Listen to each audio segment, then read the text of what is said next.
আসসালামু আলাইকুম সুপ্রিয় দর্শক, আজকের পর্বে আপনাদের সাথে শেয়ার করছি শুধুমাত্র 1 কাপ আটা আর কাঁচা আলু দিয়ে ভীষণ মজার একটি নাস্তা তৈরির রেসিপি।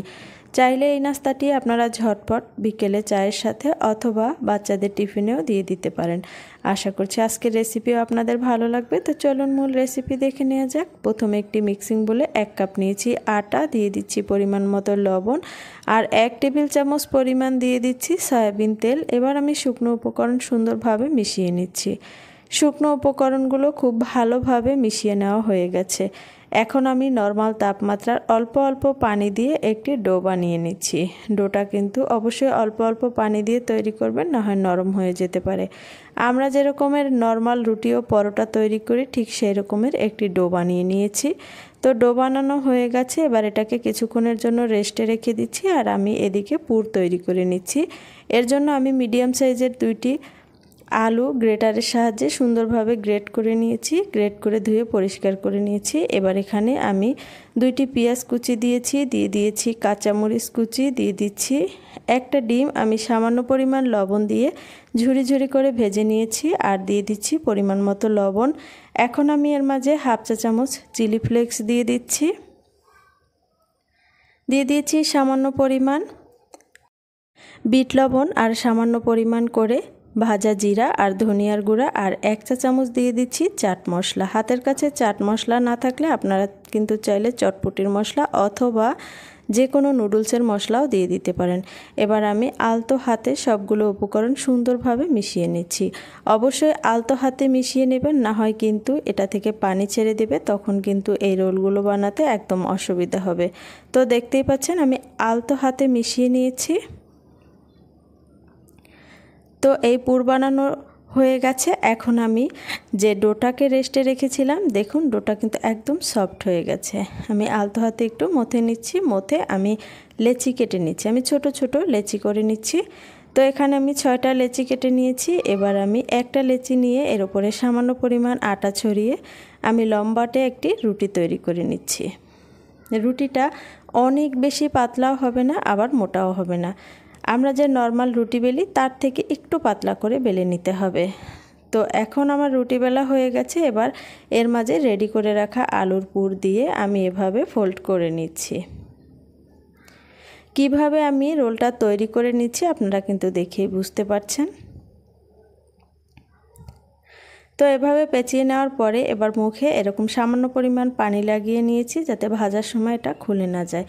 এখন এর 2টা সাইড এভাবে বন্ধ করে দিয়েছি আর দেখুন আমার রোল বানানো হয়ে গেছে। একইভাবে আমি আরও একটি রোল আপনাদের তৈরি করে দেখিয়ে দিচ্ছি। আমি একটা রুটি বেলে এর মাঝে পুর দিয়ে দিয়েছি। পরিমাণ মতো পুর দেওয়ার পরে এবার আমি এভাবে করে পেঁচিয়ে নিচ্ছি। তো সুন্দরভাবে এভাবে পেঁচিয়ে নিতে হবে যাতে এটা খুলে না যায়, খেয়াল রাখতে হবে। তো দেখতেই পাচ্ছেন আমি আরও একটি রোল বানিয়ে নিয়েছি আর একইভাবে কিন্তু আমি সবগুলো রোল বানিয়ে নিয়েছি আর রোলগুলো বানানো হয়ে গেছে।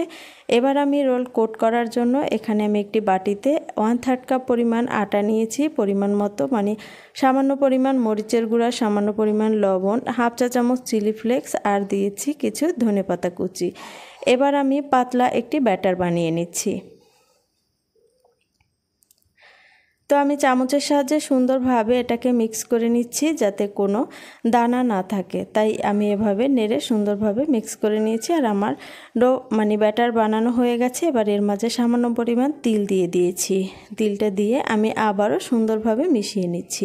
মিশিয়ে নেওয়া হয়ে গেছে আর দেখতেই পাচ্ছেন এটা কতটা পাতলা করে আমি রেডি করেছি। এখন আমি এর মাঝে রেডি করে রাখা একটা রোল দিয়ে এভাবে গড়িয়ে নিচ্ছি। এভাবে গড়িয়ে তারপরে এটাকে আমি তেলের মাঝে দিয়ে দেব। চুলায় আগেই প্যান বসিয়ে পর্যাপ্ত পরিমাণ তেল দিয়ে তেলটাকে আমি মিডিয়াম আঁচে গরম করে নিচ্ছি। মিডিয়াম লো আঁচে গরম করে নিতে হবে। তেলটা হালকা গরম হয়ে গেলে এর মাঝে দিয়ে দিতে হবে। তেলের মাঝে এই নাস্তাগুলো দিয়ে তারপরে চুলার আঁচ মিডিয়াম লোয়ে রেখে এটাকে উল্টিয়ে পাল্টিয়ে সুন্দর কালার আসা পর্যন্ত ভেজে নিতে হবে। একটা বিষয় খেয়াল রাখবেন, চুলার আঁচ বাড়িয়ে এটাকে ভাজতে যাবেন না, তবে কিন্তু ভিতরের আলুর পুরটা এটা কিন্তু সিদ্ধ হবে না। আর চুলার আঁচ কমিয়ে যদি আপনি এটাকে সুন্দরভাবে ভেজে নেন তবে কিন্তু আলুর পুরগুলো সুন্দরভাবে সিদ্ধ হয়ে যাবে আর খেতেও কিন্তু অসাধারণ লাগে। তো আমি উল্টিয়ে পাল্টিয়ে সুন্দরভাবে ভেজে নিয়েছি আর সুন্দর কালার চলে এসেছে। এবার আমি এগুলোকে তেল থেকে তুলে নেব। আর আমি চুলার আঁচ কিন্তু শুরু থেকে শেষ পর্যন্ত একদম মিডিয়াম লোয়ে রেখে আমি সবগুলো নাস্তা একইভাবে ভেজে নিয়েছি। আমি 2 বারে এই নাস্তাগুলোকে ভেজে নিয়েছি। আর দেখুন রোলগুলো ভেজে নেওয়া হয়ে গেছে, চুলা থেকে নামিয়ে নিচ্ছি। সবগুলো নামিয়ে আমি আপনাদের পরিবেশন করে দেখিয়ে দিচ্ছি। দেখুন মাশাআল্লাহ রোলগুলো দেখতে কতটা সুন্দর হয়েছে। আর এটা কিন্তু উপরটা হয়েছে অনেক বেশি ক্রিস্পি আর ভেতরে তো একদম আলুর পুরে ঠাসা। একবার হলেও কিন্তু আপনারা এই সহজ রেসিপিটি বানিয়ে দেখতে পারেন বাসায়। এই নাস্তাটি একবার যদি বানান সবাই কিন্তু বারবার খাওয়ার জন্য বায়না করবে। আল্লাহ হাফেজ।